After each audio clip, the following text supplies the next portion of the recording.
Hi, I'm Maris Fontaine. They said I wasn't part of the company, that I was just family overhead. So they locked me out. Of the house, of the business, of the credit. They repackaged my invention, put my sister on stage, and watched the world applaud her for my work. They left me with nothing, not even a place to sleep. But worse than the betrayal was the silence, the years of smiles masking erasure. The legal forms they told me were just routine. The prototype they shredded right in front of me. They left me to starve in the streets and built their success off my designs. Now tell me, what would you do if the people you trusted most made you invisible and got rich doing it? The air in the boardroom was too still. I always hated that. Stillness that didn't mean calm, but tension dressed up in a suit. We were 10 minutes into the Vexley Tech annual finance meeting, and I had no idea my name was about to become a punchline. I'd taken the back seat, literally, far end of the long mahogany table, half shadowed under recessed lighting. My father, Harlan, sat centered at the head like always, tie knotted with military precision. Callista was glowing under the spotlight, seated to his right, flipping through the slide deck with the ease of someone who'd already seen the ending. When the screen flicked to the next slide, my stomach dropped before I even read it. Non-essential dependence, it said, bold and cold. And there it was. My name, third on the list, right under fleet expenses and internal swag budget. Laughter. A soft ripple at first, then someone at the table let out an audible, "Well, damn!" like they'd just seen a meme. Callista didn't even blink. She kept scrolling. I stared at the letters like they weren't mine, like somehow another Maris Fontaine had wandered onto the expense sheet. But it was me. It was always me. I waited for someone, anyone, to say something, to acknowledge what had just happened. Harlan didn't even look my way. He tapped his stylus and said, "We need to tighten ship. Everyone's got to carry their weight." I'd been carrying their weight for years. Silent, I thought about the late nights fixing their pitch decks, cleaning up financial forecasts after Callista butchered them. The time I skipped my own grad showcase to attend the company's first investor dinner because Dad needed someone who actually understands the software. But I guess I wasn't family anymore. I was a budget item. Any objections? Harlan asked the room. No one raised a hand. Of course they didn't. This was his kingdom, his rules. As the meeting droned on, I tried not to fidget, but my hands were slick with sweat. My jaw was tight enough to cramp. I repeated Eleanor Roosevelt in my head like a mantra. No one can make you feel inferior without your consent. I had given my consent for too long. When the meeting wrapped, I left without speaking. Callista caught up in the hallway, walking beside me like nothing happened. "You took that well," she said, sipping from her reusable bottle. "Honestly, it could have been worse. They almost put your picture up." I gave her a long look. She smirked like it was a joke, but her eyes were flat. "Why?" I asked, my voice a shade colder than I meant it to be. Callista shrugged. "Don't take it personal. Business is business, Mar. You know that." That night, I had my first pitch night at the Community Tech Hub downtown. I'd invited the family. Nothing fancy, just a quiet hope they'd show up, or at least reply. Instead, while I was adjusting my slides in a bathroom stall with cracked tile and low lighting, I saw Callista's Instagram story pop up. She was at a wine bar with two of her investor friends, captioned, "Better use of time. Wine, not wine." Cute. She always was good with slogans, especially when they came at my expense. I should have felt angry. I should have thrown something. But all I felt was that same dull ache of realization. I was invisible to them. Not forgotten, just deliberately unseen. During my talk, I powered through. I made people laugh, answered questions, even got a card from a woman looking to partner on eldercare AI solutions. And still, the whole ride home, I replayed that slide in my head like a looped insult. Non-essential dependent. The sun had long set by the time I pulled into the driveway. The porch light was off. Not unusual. What was unusual was the keypad. I entered the old code, 1896. A soft beep. Denied. Tried it again. Same result. I rang the bell. No answer. Waited 5 minutes, then checked my phone. No texts, no missed calls, no, we changed the code or we'll talk later. Just silence. It wasn't an accident, it was a decision. I sat in my car for nearly 20 minutes. I didn't cry, I didn't scream. I just sat, listening to the quiet hum of my dashboard and watching condensation crawl down the windshield. They'd locked me out, just like that. The code didn't work, but the message was clear. I tried the code one more time, as if the numbers might change their mind. The keypad blinked red again. Denied. The porch light didn't flicker. No footsteps behind the door, just me in the winter air that was colder than usual for California. My fingers shook, not from the temperature, but from something deeper, something bruised. I opened my phone, hoping for a missed call, a text, anything to make this feel like a misunderstanding. That's when I saw it. A message from Callista, sent just minutes earlier. You've outgrown this place. Maybe it's time to build your own. No punctuation, not even a smiley face, just sterile finality dressed in fake empowerment. I stared at the screen for a long time. At first, I thought it was one of her usual jabs wrapped in self-help quotes, but the longer I looked, the clearer it became. This wasn't inspiration. It was abandonment with a PR filter. I got in the car, placed both hands on the wheel, and didn't move. I just sat there, letting it settle. It wasn't just the code that didn't work anymore. It was my place in that house, that family. They'd changed the locks and called it maturity, pushed me out and called it growth. I ended up crashing at Jen's place, my college roommate. She'd always left her guest room open for emergencies, and apparently I qualified now. The next morning, while she brewed coffee and the scent of vanilla creamer filled the small kitchen, I dug through my old USB drives, mostly to keep my mind busy. One of them was labeled Initial Concepts, Home Scan. I clicked it open and pulled up the slides I'd built over a year ago. Basic graphics, a clean prototype diagram, a few typos even. Then curiosity got the best of me. I searched Callista's TEDx youth clip online. It had gone mildly viral, about 180,000 views, a few features in tech blogs.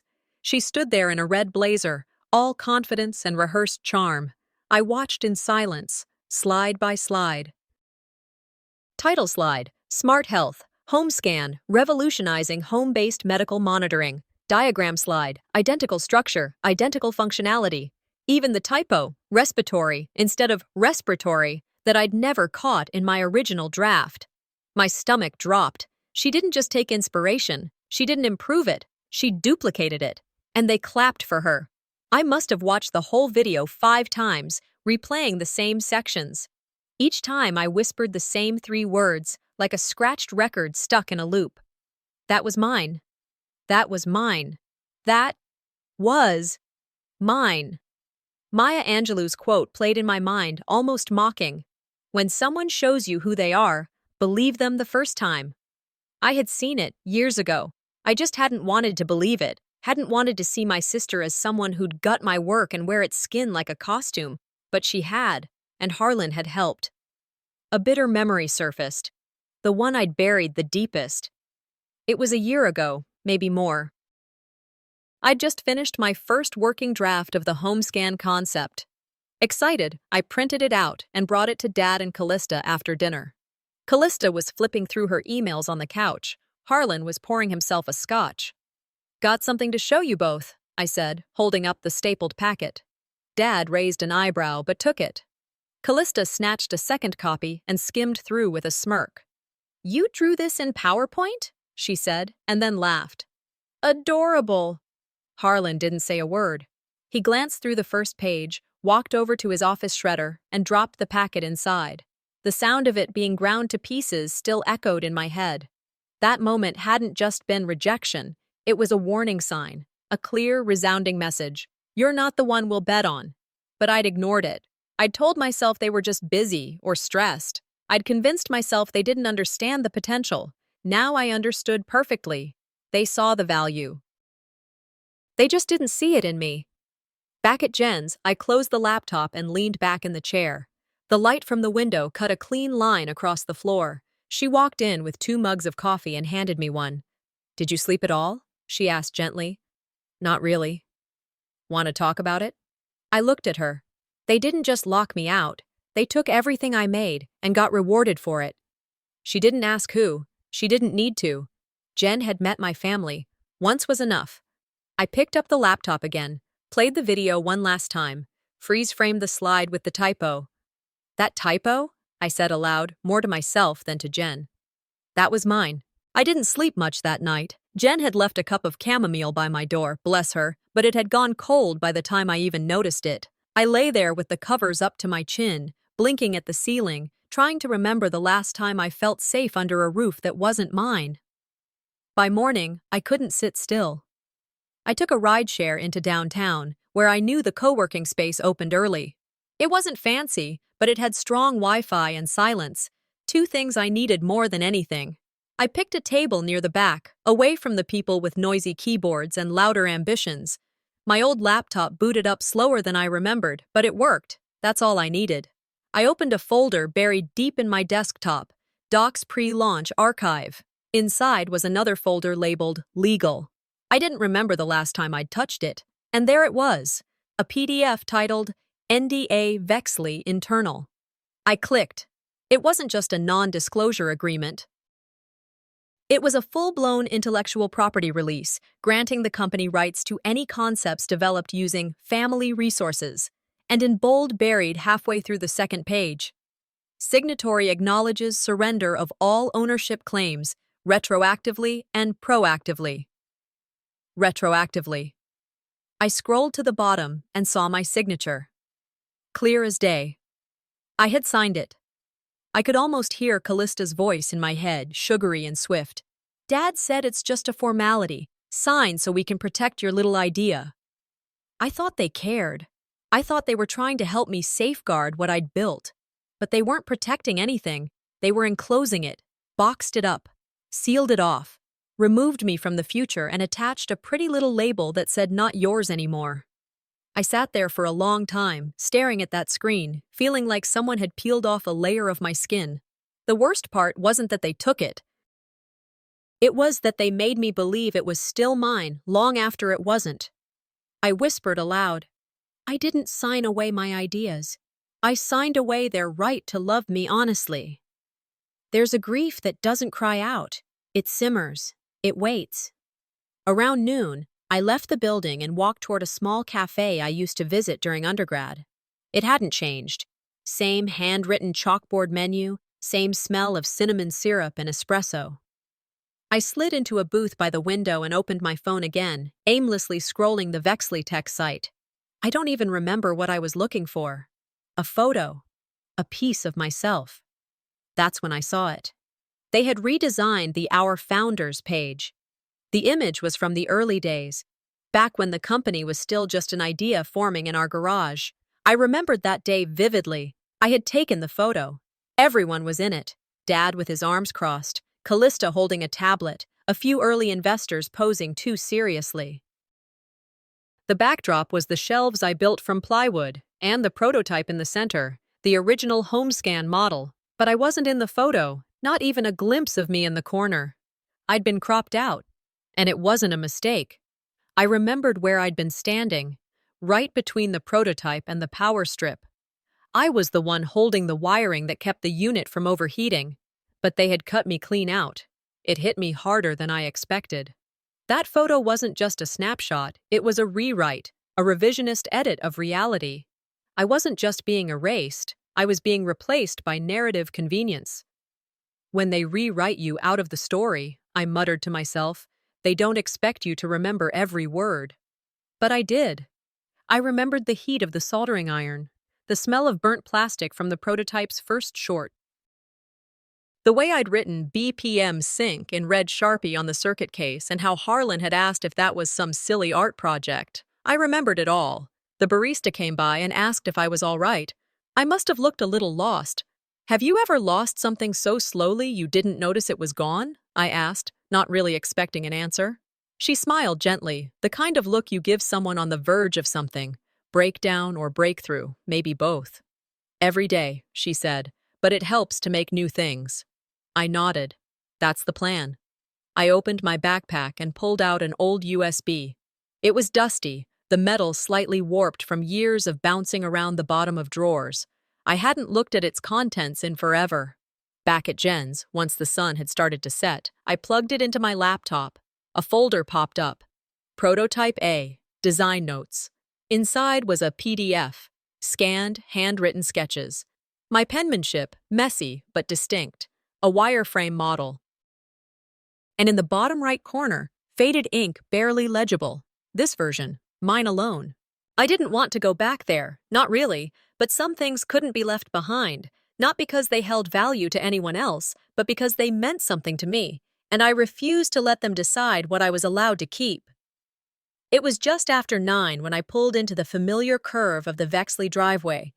The porch light was on, but dimmed, like a stage light left on after the actors had gone home. I rang the bell. The sound echoed through the door, flat and uninspired. A few seconds passed. Then I heard the unmistakable scrape of the deadbolt turning. The door cracked open halfway. Harlan's face appeared, unmoved, as if he'd been expecting a delivery, not a daughter. "I'm not here for a fight," I said calmly. "Just my things." He leaned against the frame, arms crossed. "You've outgrown this place, Maris. Time to be independent, right?" There it was. Dismissal disguised as wisdom. Rejection packaged like a life lesson. Before I could reply, Callista's voice floated in from behind him. "It's not abandonment," she said, stepping into view with a glass of something amber in her hand. "It's motivation." I stared at her, wondering if she practiced these lines in the mirror. "Mom?" I asked, not raising my voice, not pleading, just calling to the shadow I could see behind the living room curtain.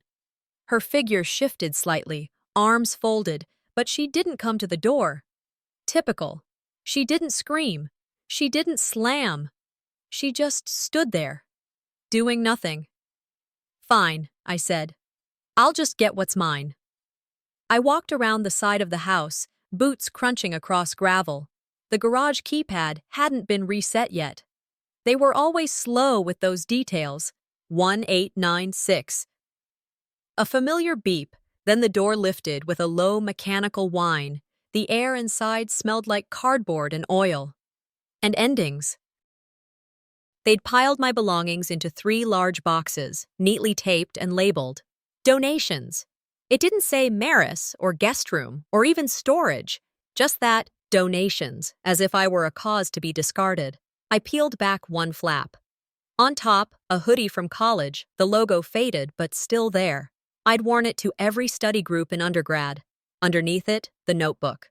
The one with my original designs, the notes in blue ink, diagrams smudged from too many revisions, and then, at the bottom of the last box, the prototype, half burned. I recognized the blackened edge where I'd accidentally let it touch the soldering plate. I remembered crying over that. Now I just stared at it. What they saw as junk, I saw as survival. Sometimes silence is the loudest scream. I placed the hoodie, the notebook, and the prototype into a duffel bag I'd brought. No need to make it heavier than it already was. Before leaving, I did something I hadn't planned on. I walked back up to the front door and knocked one more time. Vera opened it, just barely. Her eyes met mine. "I found your card," I said quietly. "The one you wrote when I was 16. Said if I ever needed help bringing my dreams to life, you'd be my first investor." She didn't flinch, didn't speak. Guess that expired. She looked down for a second.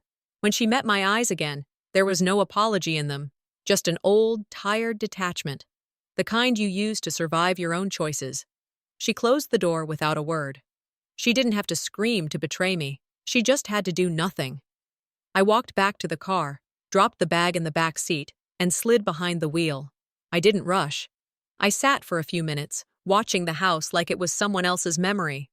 They had stripped me from their story, one quiet edit at a time. Fine, let them. I exhaled slowly, plugged in my phone, and pulled up the address Jen had sent. A women's tech shelter on the south end of town. Not glamorous, but it had co-working space and, more importantly, doors that opened. I started the engine. The headlights lit up the driveway like a final spotlight. If they were done writing me out of their story, I was finally free to start writing my own. The women's innovation shelter didn't feel like a rescue. It felt like a reset, the kind you don't realize you needed until you're standing in front of a twin-sized bed and a battered desk, wondering how you got there. My new space was shared. Two other women in the room, both younger, both quietly chasing something of their own. We didn't talk much at first, but the silence in that room, it wasn't the kind that shames you, it was the kind that gives you time. Each morning, I sat by the window with a chipped mug of burnt coffee and stared at the wall of job flyers and tech event posters. The room buzzed with muted ambition. It wasn't much, but it didn't ask me to shrink. That made it more than enough. Not all storms come to disrupt your life, I remembered reading once. Some come to clear your path. On the third morning, I plugged in my laptop and logged into a startup registry site. I had used it before, back when I thought my project would have a home under the Vexley banner. I typed the name, Smart Health Home Scan. A red banner flashed across the screen. This product is already registered by Vexley Tech Inc. I didn't react right away. There was no gasp, no burst of fury, just a long, still moment, the kind that teaches you how silence can sometimes cut sharper than rage. They didn't just take it, I whispered. They planted a flag on it. I shut the laptop, stood up, and went downstairs to the co-working lab. The shelter had converted part of the basement into a shared innovation space. Open tables, old monitors, and a 3D printer that whined louder than it worked. I was sketching a revised sensor casing when I heard someone behind me say, "Wait, you made this?" I turned. Alondra. We had shared a class in undergrad. She'd gone into digital marketing, last I heard. "I thought your sister did," she said, pointing at the sketch with wide eyes. "Didn't she present this at TEDx?" I couldn't answer. I just blinked, gave her a small, tired smile, and packed up my things. I made it to the stairwell before the tears came. The worst part isn't being erased, it's watching the world cheer for the thief. The applause, the press, the respect. None of it came to me. It went to the face they preferred, the one that fit their narrative. But I didn't rage. I opened my notebook, and I started listing everything. Dates, drafts, names, emails. I printed timestamps. I resaved screenshots. I combed through every digital breadcrumb I had left behind like a trail I never meant to need. Later that night, in the quiet of the dorm room while the others slept, I found it. An audio note buried deep in an old cloud backup. It was my voice, 2 years younger, rambling through a brainstorm session at 1:30 in the morning. I was describing the exact functionality Callista had presented on stage. "It won't just track vitals," I said in the recording. "It'll learn patterns, predict anomalies. It'll talk to your insurance provider before you do." I checked the metadata. The file had been created 6 months before her TEDx talk. I renamed it Exhibit A. A shift happened in me that night. It wasn't sudden. It didn't burn. It settled. I was done grieving. They'd taken what I loved. Now I'd use what I had to take it back. No shouting, no public posts. Just quiet, methodical preparation. I drafted an email to a legal clinic listed on the shelter's corkboard, one that helped women in tech protect their inventions. Subject line, requesting copyright review for misappropriated IP. It wasn't about revenge anymore. It was about reclaiming what was never theirs to take. The television was on for background noise. I wasn't paying much attention, just a stream of voices filling the quiet of the co-working lab. A few of us were working late, heads down, typing under dim light. It felt like any other night, until I heard my last name. Callista Fontaine, recipient of the State Innovator Grant, accepted the award this evening in Sacramento for her groundbreaking device, the Smart Health Home Scan. I turned toward the screen. There she was, red lipstick, designer blazer, perfect posture behind a podium etched with the state seal. She smiled like she invented the cure for guilt itself. "It started as a family conversation," she said into the microphone, "but the vision and execution, that was mine." My fingers curled around the edge of the table. No one else in the room noticed. I watched her take credit. Again, same pitch, same product, different name on the plaque, and now a government-funded grant to back it. That program was supposed to reward original design, not recycled theft.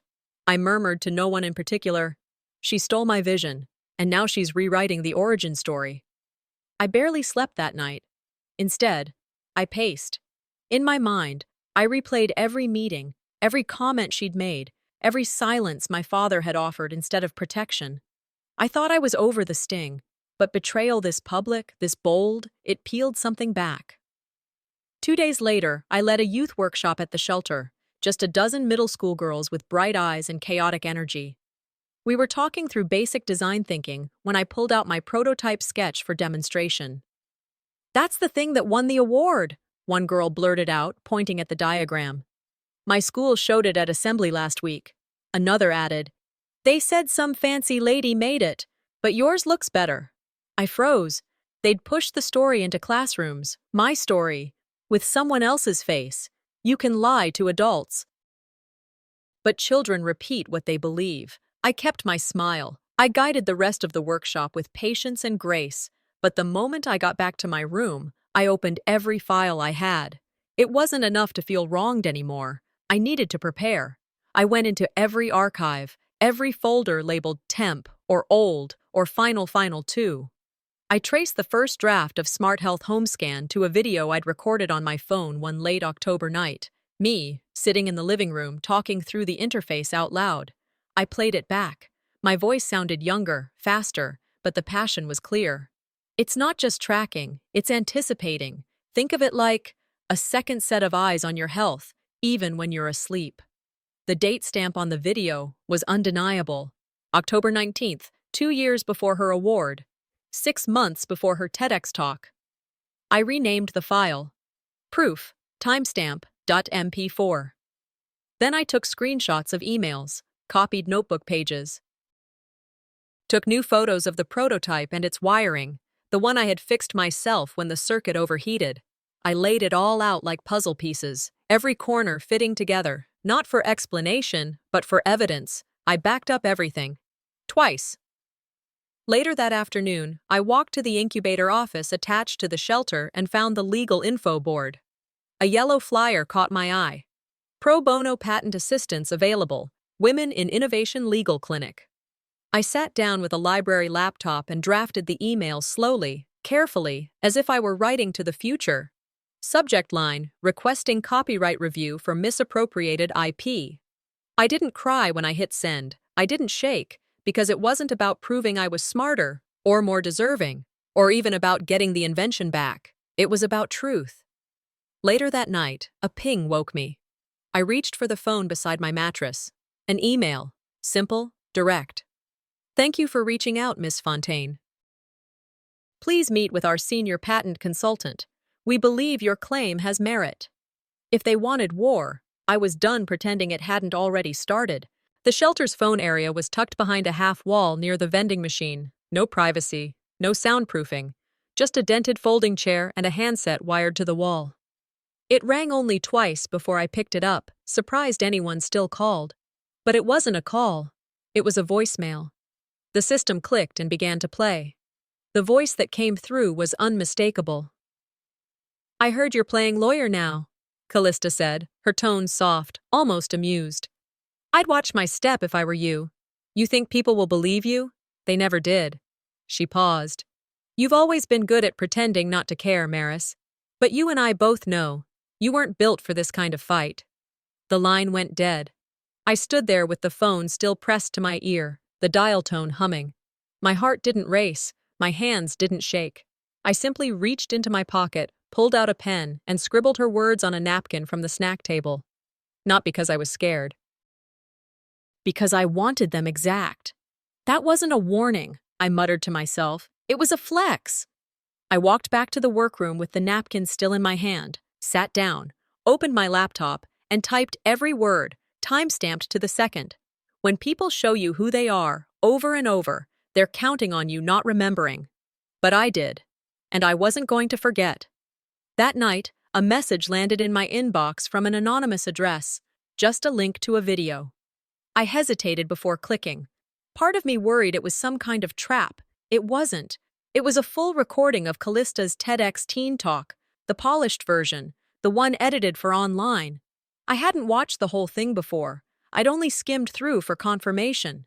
This time, I made myself sit through all 12 minutes. At first, it was just annoying. Her mannerisms, the rehearsed vulnerability, the way she tilted her head on the lines that were supposed to sound spontaneous. But then, it shifted. She used my phrasing, not close, not similar, word for word. She even told the joke I used to tell Dad about the prototype that short-circuited during a demo, how I called it our first patient death. People laughed, the same laugh I'd once earned, but now it was hers. I felt my whole body go still, not from sadness, from calculation. I rewound the video and played it again, this time with a fresh document open beside it. I noted each timestamp, each phrase. I copied her tone shifts, slide matches, joke placements. I built a side-by-side comparison that no one could ignore. Not rage, precision. When the shelter's legal intern came by to check in, a girl named Daphne with a law school lanyard and eyes too sharp for her age, I waved her over. "I need to build a claim," I said. "A full one, copyright, IP, all of it." "Do you have materials?" I turned the screen to her. "Everything." We spent hours that night organizing it. Metadata, video logs, even chat history from a shared document that Callista had once accessed and commented on.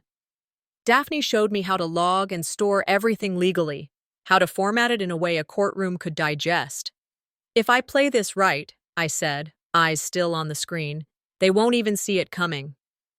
For the first time in a long time, I didn't feel like I was just reacting. I was setting the pace. After Daphne left, I stayed a while longer, reviewing files until my eyes blurred. Just as I was shutting down, another message came through. This one encrypted, sent to a burner email I'd created weeks earlier for my case. Subject line: "You're not the only one they burned." The body of the message was short. "I have proof. Let's talk." I stared at it, heartbeat steady. Whoever it was, they weren't bluffing. Not with that subject line, not with that timing. For the first time, I realized maybe I wasn't the only ghost in their machine. The cafe was tucked between a yoga studio and a bike shop, the kind of place where people pitched startup ideas over almond milk lattes. I hadn't been there in years. I chose it because it was neutral, public, and because Gordon Thatch had insisted on it. When I walked up, he was already there, seated in the corner near the heat lamp, stirring his coffee like a man who still preferred analog over digital. His gray windbreaker hadn't changed. Neither had the way he looked me straight in the eye without needing to say hello first. "You kept the same posture," he said. "Always leaned forward like you were about to challenge gravity." I smiled. "You always said bad posture weakens ideas." He nodded once and slid a folder across the table. Inside were printed diagrams, margin notes, even an old email thread where I'd asked him to review my earliest drafts of Smart Health Homescan. The file was dated 2 years ago. The timestamp was intact. "You sent this to me before you ever used the phrase family project," he said. "I didn't know they'd take credit, but now you have proof they never saw coming." I didn't speak. I couldn't. My throat locked tight. I just stared at the pages. The ones they told me were irrelevant, childish, unrefined. The ones Callista had turned into press kits and prize money. Gordon leaned back. "Sometimes, justice doesn't knock. It kicks the damn door open." Later that evening, I returned to the shelter legal office. The air was cool, quiet, with a faint scent of hand sanitizer and old file folders. Daphne was still at her desk, sorting through documentation. "You're late," she said without looking up. "I brought a bomb," I replied, holding up the folder. We reviewed the contents. Gordon's name and reputation gave the timestamps more than just legal weight. They added credibility no one could dispute. That same night, another email appeared in my inbox, anonymous sender. Attached were screenshots of internal messages from Vexlitech. The subject line simply read, "She'll never fight back. She's too soft." The emails confirmed what I had long suspected. Callista had intentionally scrubbed my name, repositioned the pitch under her face, and spun it as hers. The phrases were clinical, dismissive. Repackage her input before she even realizes what she gave away. I stared at the screen. They're about to learn what soft becomes when it hardens.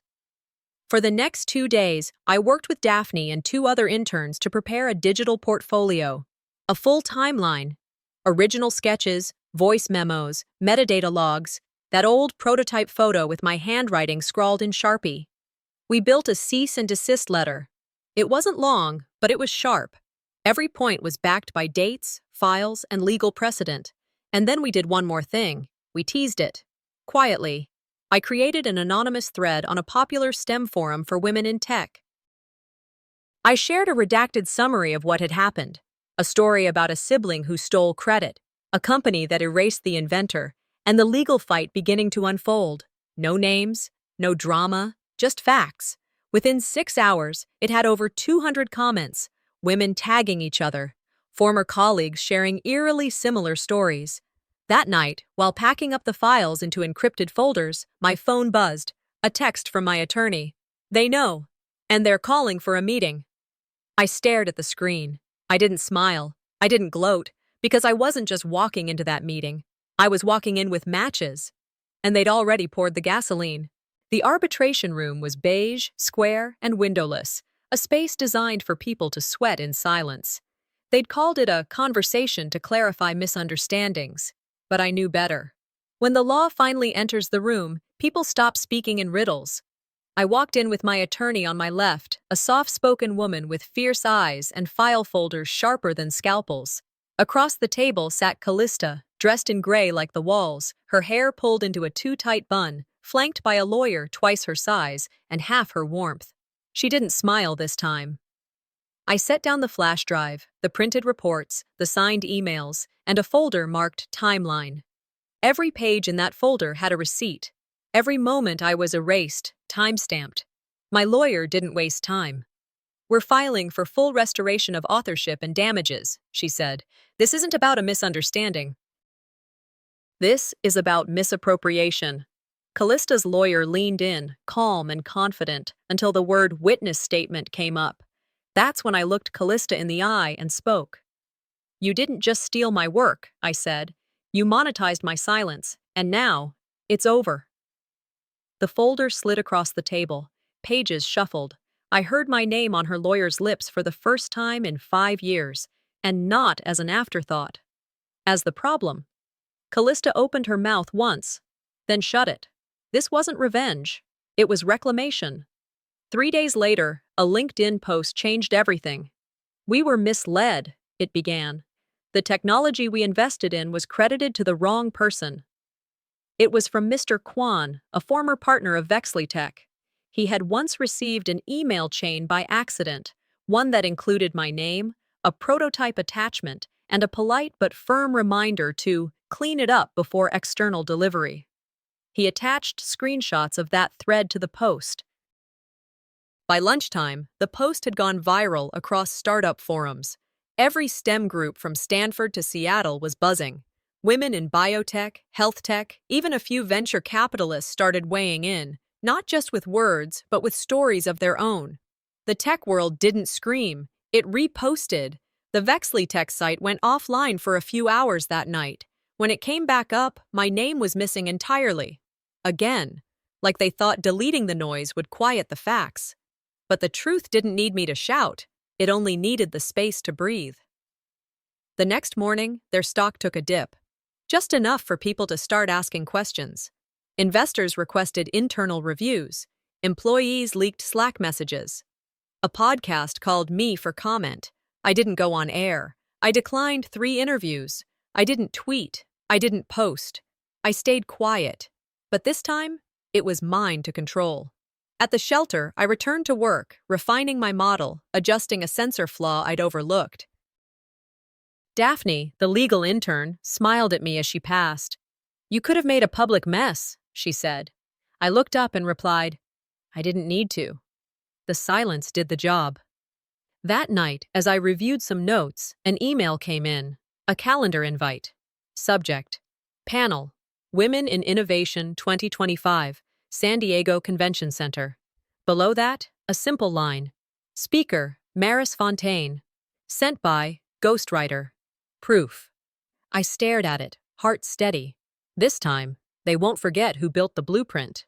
It started as a trickle, Just a few posts, a screenshot here, a forwarded email there. Someone on Twitter linked to the arbitration documents, redacted but real enough. Then came a quote from Mr. Kwan. "We were misled," he wrote. "The technology we invested in was credited to the wrong person."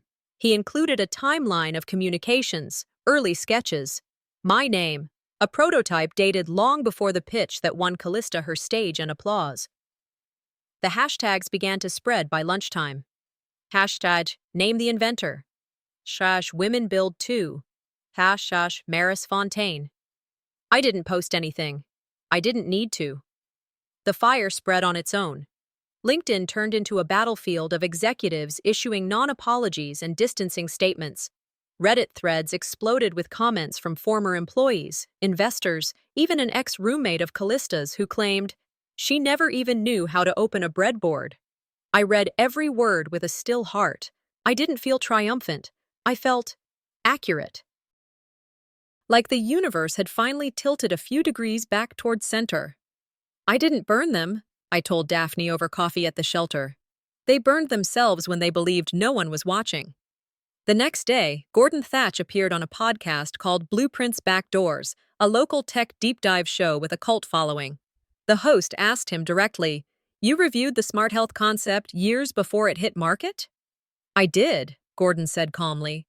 "Maris Fontaine sent it to me for feedback. It was hers. I will testify to that in court." That soundbite circulated faster than any article. Within 48 hours, tech media outlets began editing old stories.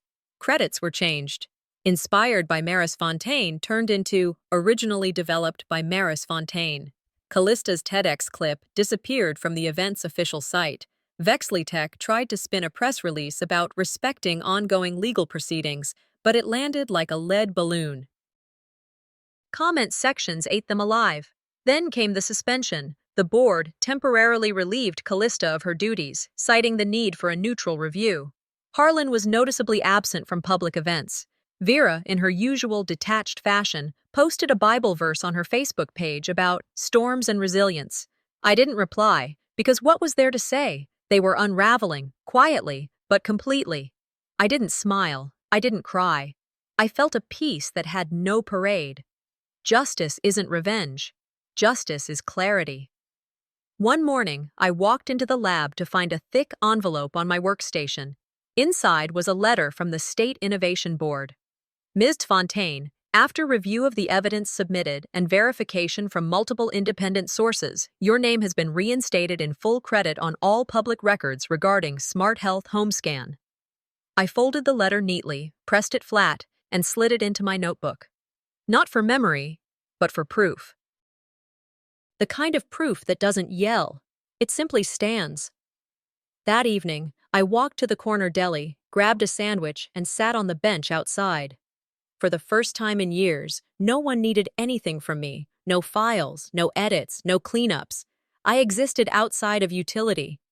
A young woman passed me on the sidewalk and did a double take. "Hey, are you Maris Fontaine?" she asked. I nodded. "Yeah." She smiled. "You're the reason I applied to my first hackathon." "Thank you." She kept walking. They took everything they thought mattered and left me with the one thing they never saw coming. Myself. The headlines should have felt louder. "Smart Health Inventor Vindicated. VexleyTech issues formal apology. Fontaine's innovation credited back to original source." They rolled across my phone screen in bold fonts and blaring confidence, but all I heard was the low hum of the mini fridge in my apartment and the soft whir of my ceiling fan. Mid-April in San Jose was mild, the kind of weather that didn't demand anything from you. I sat on the edge of my futon, opened my laptop, and updated my LinkedIn headline. Independent inventor, product designer. Reclaiming what was always mine. No emojis, no hashtags, just the truth. There were interviews waiting in my inbox. 3 national outlets, 2 podcast offers, even one morning show that wanted to fly me to New York. I ignored them all. I wasn't interested in becoming a symbol. I had spent too many years trying to be visible. Now, I just wanted to be real. Later that day, my voicemail pinged. "Maris, it's Mom." I paused. Her voice hadn't changed, still flat, still reaching for warmth that never came. We never meant to hurt you. You were just always distant. We didn't know how to reach you, that's all. Click. That was it. Not sorry. Not, I was wrong. Just a half excuse wrapped in familiar detachment. I didn't call her back. I didn't save the message. Because the apology I needed was never just words. It was action, and it never arrived. Closure isn't something they give you. It's what you build alone, brick by quiet brick. Later that week, my attorney sent me a secure link. Just for your records, she wrote. It was the full footage from the arbitration. I had seen parts, but not this clip. The moment Callista, mid-argument, leaned over to her lawyer and muttered, "She won't fight back. She never does." I watched it twice. Once with headphones on, once without. Then I deleted it from my desktop. Not because I forgave her, because I didn't need to hold on to the evidence anymore. It had done its job, and I was done building my life around their predictions. The news continued quietly. Vexlytech released a statement announcing Harlan's resignation. After decades of leadership, Mr. Fontaine is stepping down to focus on personal matters. Callista issued a public withdrawal of her patent claim. Her statement was more polished. In the spirit of integrity, I've chosen to recognize my sister's pioneering work in this space. No mention of court orders, no mention of being forced, just curated humility. I didn't clap. I didn't even smirk. The IRS investigation into the company's funding practices hadn't made front-page news, but it circulated through niche blogs and startup listservs. Quiet consequences, the kind that don't trend, but stay. And I said nothing, because I wasn't part of their story anymore. And finally, they weren't part of mine. One afternoon, a letter arrived at the shelter's co-working lab. It was addressed by hand, shaky block letters on the envelope. I opened it carefully. Inside was a folded notebook page and a printed selfie of a teenage girl in safety goggles, standing next to a cardboard model with wires taped to it. The letter read, "Dear Ms. Fontaine, my science teacher told us your story and let us redesign a sensor like yours. I want to be like you. I want to fight for what I build. Sincerely, Kennedy, age 14, Iowa." I sat there with the photo in my hand and a kind of stillness I hadn't known in years. Maybe that was the win. Not proving them wrong, but proving someone like her could be right. The applause rose before I reached the podium. It wasn't the kind of applause that followed fame or scandal. It was steadier, fuller, like recognition that had taken its time arriving, but came anyway. I stepped out from behind the velvet curtain into the lights of the San Diego Convention Center, feeling the weight of all the years I had spent in someone else's shadow fall away, piece by piece. The screen behind me flickered to life with 5 words in bold. Keynote inventor, Maris Fontaine, Smart Health Home Scan. For a moment, I just stood there, not soaking it in, not dramatizing it, just breathing. The spotlight didn't blind me this time. It met me.